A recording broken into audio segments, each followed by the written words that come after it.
revue de presse d'Europe 1, Olivier Delagarde. Les cauchemars de la rentrée. Oui, Dimitri, on commence par celui du patron des patrons. Aujourd'hui débute effectivement l'université d'été du MEDEF, renommée la REF. La REF, faut avoir la REF, Dimitri. Rencontre des entrepreneurs de France. Mais enfin, vous appelez ça comme vous voulez. Le constat est le même à la une des Échos. Ils sont inquiets, très inquiets, nos patrons. Et cette inquiétude porte un nom, Jean-Luc Mélenchon. Dans les pages saumon du Figaro, le président du MEDEF, Patrick Martin, s'en explique.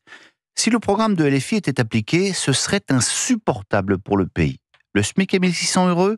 À 1600 €, dans la compétition mondiale, la France ne peut pas se permettre d'avoir le salaire minimum le plus élevé du monde. L'abrogation de la réforme des retraites, ce serait un coup terrible porté à l'économie et aux finances publiques. L'augmentation des impôts, alors que la France supporte déjà un record mondial de 48% de prélèvements obligatoires, tout cela serait immédiatement sanctionné par une fuite des capitaux. Et Patrick Martin de rappeler que cet été, personne n'en a parlé, tout occupé que nous étions à compter nos médailles olympiques, mais la France a battu un autre record historique, celui du nombre de faillites. Et c'est dans ce contexte qu'Emmanuel Macron doit nommer un nouveau Premier ministre. Sauf que le président aussi fait un cauchemar. Cauchemar qui s'appelle Jean-Luc Mélenchon. Mélenchon, ou l'art vénéneux du faux compromis, comme l'écrit Rémi Godot à la une de l'Opinion. Ce compromis, c'est cette pirouette consistant à promettre de ne pas participer à un gouvernement Castet afin de lui éviter une censure certaine. Gouvernement Castet, gouvernement casse-tête pour Macron. Aujourd'hui, il reçoit les représentants du RN. Et ils iront par politesse, indique le Parisien aujourd'hui en France. Par politesse, vous savez, comme ces visites à un vieil oncle dont on n'a plus grand-chose à faire, mais à qui on continue à apporter une boîte de chocolat. C'est qu'il n'y a pas beaucoup à espérer de cette rencontre. Convient le porte-parole du RN, Julien Audoul. Nous sommes respectueux des institutions. Donc nous y allons. Bon, en même temps, cela va aussi les sortir un peu, parce qu'on ne peut pas quand même dire qu'on les ait beaucoup vus, beaucoup entendus, qu'ils se soient beaucoup agités, ces leaders du RN. Mais en cette fin août, eh bien, ça va pas changer. Dans le JDD hier, Julien Torres expliquait même que Le Pen et Bardella font carrément l'impasse sur la rentrée. La direction du RN a déjà la tête ailleurs. Cette année, explique un député du parti, c'est circo, circo, circo. Le travail à Paris n'a plus le même sens. Certains ont même congédié leurs collaborateurs parisiens pour renforcer leur équipe en circonscription. Curieuse stratégie quand même que celle de laisser le champ libre à leur pire cauchemar. Jean-Luc Mélenchon. L'actualité, c'est aussi cet attentat antisémite contre la synagogue de la Grande Motte, Olivier Delagarde, et tous les regards se tournent vers un parti politique. Oui, celui de Jean-Luc Mélenchon. Dans l'éditorial qu'il signe dans Le Parisien aujourd'hui en France, Olivier Auguste ne prend même pas de gants.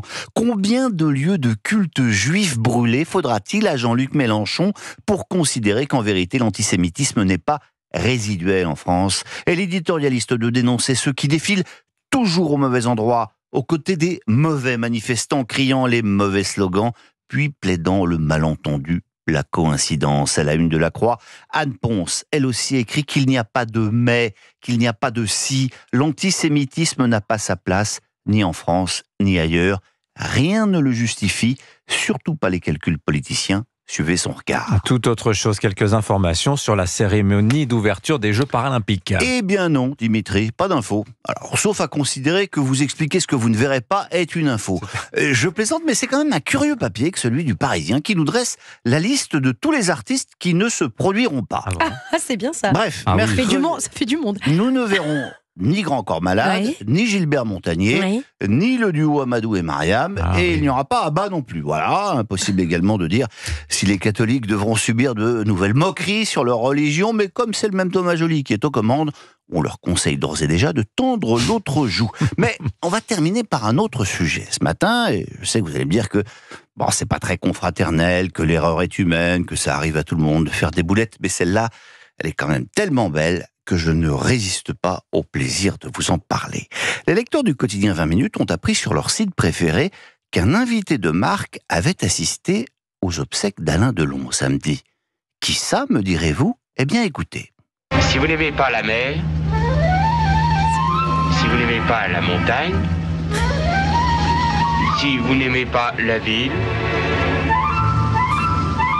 allez vous faire foutre. Ah, c'est Bébel. Vous l'avez reconnu, Ah oui. Jean-Paul Belmondo, notre Bébel en personne, est, selon le quotidien, venu assister aux funérailles de Aïe, aïe, son aïe. vieux copain. Mais non. Et c'est particulièrement sympa parce que Belmondo est quand même mort et enterré depuis 3 ans. Oh là là. Oh non, c'est pas Voilà, il paraît que l'info de qualité n'a pas de prix. Ça tombe bien, c'est un journal gratuit.